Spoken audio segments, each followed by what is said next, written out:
এই দেখুন ভাই, এই উনি উনি আমার চোরটা মারছে ভাই। ভাই পুলিশ মাইরা অস্ত্র লুটপাট কইরা থানা পুরাইয়া তুমি জুলাই যোদ্ধা হইছো। ওই কথা বলার সাথে সাথে আমাকে এক চোর দিছে, মানে হাতে একটা গড়ি ছিল, লোহার গড়ি, ওইটা পর্যন্ত ছিঁড়ে পড়ে গেছে। আপনি জুলাই যোদ্ধা বলার পরে তো আপনি আমাকে মারছেন।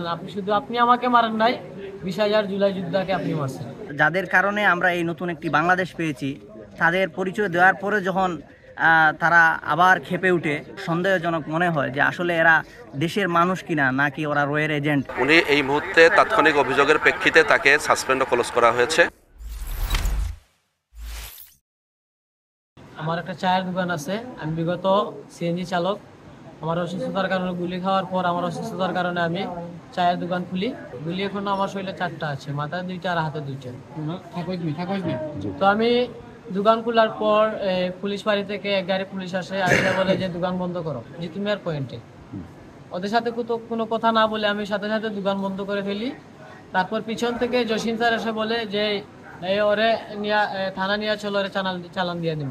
কাস্টমার না, বলতো ওনারা ডিউটি, মানে রাতে তো ওনারা নাইট ডিউটি করে, সকালে ওনাদেরকে পাওয়া যায় নাইট ডিউটি করে। হঠাৎ চা এসে খায় বসে। এখন আজকে সকালে 5টার দিকে হুট করে এসে বলতেছেন যে দোকান অফ করো, যে চলে যাও এখান থেকে। আমিও সাথে সাথে দোকান অফ করার পরপরই পিছন থেকে জসিম স্যার এসে বলতেছে যে ওরা থানা নিয়ে চলো, কোর্টে চালান দিয়ে দিন। আমি বললাম স্যার কোর্টে চালান দিয়ে দিবেন, আমি অপরাধটা আমার কি স্যার, আপনি চালান দিয়ে দিবেন। একথা বলার সাথে সাথে আমাদের কলারে হাতে ধরে টেনে নিয়ে যেতে গাড়িতে। আমি ওনারে বললাম যে স্যার দেখেন আমি অসুস্থ, আমি সিএনজি চালাতাম, আমি গুলি খাওয়ার পর থেকে আমি এখন দোকানদারি করতেছি, দোকান চালাইতেছি, আমি জুলাই যোদ্ধা। উনি বলতেছে জুলাই যোদ্ধা, ভাই পুলিশ মাইরা অস্ত্র লুটপাট কইরা আর থানা পুরাইয়া তুমি জুলাই যোদ্ধা হইছো। আমি বললাম স্যার যারা লুটপাটকারী তাদেরকে বলেন, আমাদেরকে কেন বলতেছেন, আমরা লুটপাটকারী না। এই কথা বলার সাথে আমার চর মেরে দিচ্ছে। এই জায়গায় একটা ঠাস করে একটা চর মারছে, মানে এমন জোরে চর মারছে আমার চোখ কান্দা হয়ে গেছে। তারপর বললাম যে স্যাররে বললাম যে স্যার শরীরে হাত দিয়েন না, আমি বলছি আমি অসুস্থ, আপনি শরীরে হাত দিতেছেন, আমি চর মারছেন কেন আপনি আমাকে। ওই কথা বলার সাথে সাথে উনি আমাকে আরেকটা চর মারে দিচ্ছে ওই সামনে ওই গাড়ি। মানে বললাম যে বললাম স্যার এটা ভালো কাজ আপনি করেন নাই, আমি অসুস্থ, আমি জুলাই যোদ্ধা বলতেই পরে আপনি মারলেন, আরেকটা মারলেন, দুইটা একসাথে মারলেন স্যার, এটা কি স্যার?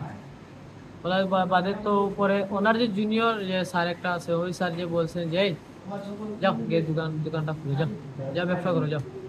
এই স্যার মারছে মনে কিছু নিয়ে না, যাও, উনি বুঝতে পারেন। পিছিয়ে ওনার যে জুনিয়র যে স্যার ছিল উনি গাড়িতে, যিনি আমার ধরছেন, ওনার জুনিয়র একজন ছিল গাড়িতে। এই জুলাই যোদ্ধা কি রে? ওই স্যার বলতেছে যিনি আমার ধরছিল, ওই স্যারটা বলতেছে জুলাই যোদ্ধা আপনি বুঝবেন না, যেটা বুঝতেছেন এই জন্য কথা বলতেছেন কিন্তু। আমি বললাম স্যার দেখেন আপনি জুলাই যোদ্ধা সম্পর্কে আপনি জানেন, সবকিছুই জানেন, উনি পুরনো, যে স্যার আমাকে মারছে জসিম স্যার উনি পুরনো, এই সিলেটের পুরনো, উনি জেনে সবকিছু বুঝে উনি আমার শরীরে হাত তুলছে। এটার স্যার জবাব দিতে হবে, স্যারকে জবাব দিতে হবে। আমি আর দোকান খুলতেছি না, আমি চলে যেতেছি। আপনারা বলতেছেন দোকান অফ করার জন্য, এখন চোর মেরে টানা হেসরা করে গাড়িতে নিয়ে চোর মেরে এখন বলতেছেন দোকান খোলার জন্য, এটা কোন ধরনের কথা? আমি আর দোকানদারি করবো না, আমি চলে যাইছি স্যার, এটা খেসারত আপনি কালকের ভিতরে দিবেন। আপনি জুলাই যোদ্ধা বলার পরে তো আপনি আমাকে মারছেন, আপনি আমাকে মারেন নাই, 20,000 জুলাই যোদ্ধাকে আপনি মারছেন। তো আমরা যেটা বলতে চাই যে আমাদের এই জুলাই আগস্টের যে গণ অভ্যুত্থান হয়েছে, সেই গণ অভ্যুত্থানের আমাদের আহত বাইরে হচ্ছে আমাদের বৈধতা। যেই বাইরা জীবনের ঝুঁকি নিয়ে মৃত্যুকে আলিঙ্গন করে যারা এই দেশকে স্বাধীন করেছে, সেই বাইদের উপর যখন পুলিশ অন্যায়ভাবে অতর্কিতভাবে হামলা করে, তখন আসলে আমরা আর ঘরে বসে থাকতে পারি না। সেই পরিপ্রেক্ষিতে আমরা আজকে এসেছি এবং আমাদের দাবি জানিয়েছি অতি দ্রুত যারা এই ঘটনার সাথে জড়িত তাদেরকে আইনি ব্যবস্থা নিতে হবে এবং তাদের বিরুদ্ধে যতগুলো আইনি পদক্ষেপ নেওয়া প্রয়োজন আমরা আমাদের জায়গা থেকে সেটা জানিয়েছি। এটা তো আমরা শোনার পরে আসলে খুবই ব্যথিত যে যাদের কারণে আমরা এই নতুন একটি বাংলাদেশ পেয়েছি, তাদের পরিচয় দেওয়ার পরে যখন তারা আবার খেপে উঠে, তখন আমাদের কাছে অনেকটা সন্দেহজনক মনে হয় যে আসলে এরা দেশের মানুষ কিনা নাকি ওরা রয়ের এজেন্ট। তো সেই জায়গা থেকে আমরা বলতে চাই যে জুলাই যোদ্ধা যারা আছে আমাদের জায়গা থেকে ওনাদেরকে অবশ্যই সম্মান করতে হবে, তাদেরকে শ্রদ্ধা জানাতে হবে।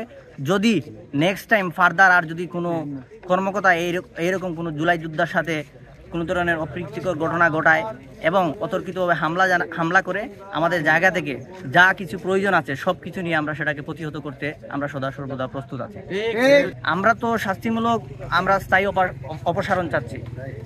আমরা অনতি বিলম্বে আমাদের এই ডিপার্টমেন্টের যারা ঊর্ধ্বতন কর্মকর্তা আছে আমরা ওনাদের কাছে জানিয়েছি ওনাকে অতি দ্রুত স্থায়ী অপসারণ করতে হবে। আমরাও এই সেম অবস্থা একটা অনাকাঙ্ক্ষিত ঘটনা ঘটছে এরকম একটা অভিযোগের ভিত্তিতেই কমিশনার স্যারের নির্দেশে এখানে ডিসি উত্তর স্যার আসছেন, এডিসি ক্রাইম উত্তর স্যার এবং এডিসি অ্যাডমিন উত্তর স্যার আসছেন এবং একটি তদন্ত কমিটি গঠন করা হয়েছে। আমাদের এডিসি ক্রাইম উত্তর স্যার এটার প্রধান 3 সদস্য বিশিষ্ট কমিটি তদন্ত সাপেক্ষে প্রয়োজনীয় ব্যবস্থা গ্রহণ করা হবে। লামাবাজার পুলিশ ফাঁড়িতে কর্মরত ছিলেন, যার বিরুদ্ধে অভিযোগ সে লামাবাজার পুলিশ ফাঁড়িতে কর্মরত ছিলেন। উনি এই মুহূর্তে তাৎক্ষণিক অভিযোগের প্রেক্ষিতে তাকে সাসপেন্ড ও ক্লোজ করা হয়েছে, পুলিশ লাইনে ক্লোজ করা হয়েছে। পরবর্তীতে তদন্ত সাপেক্ষে ব্যবস্থা নেওয়া হবে।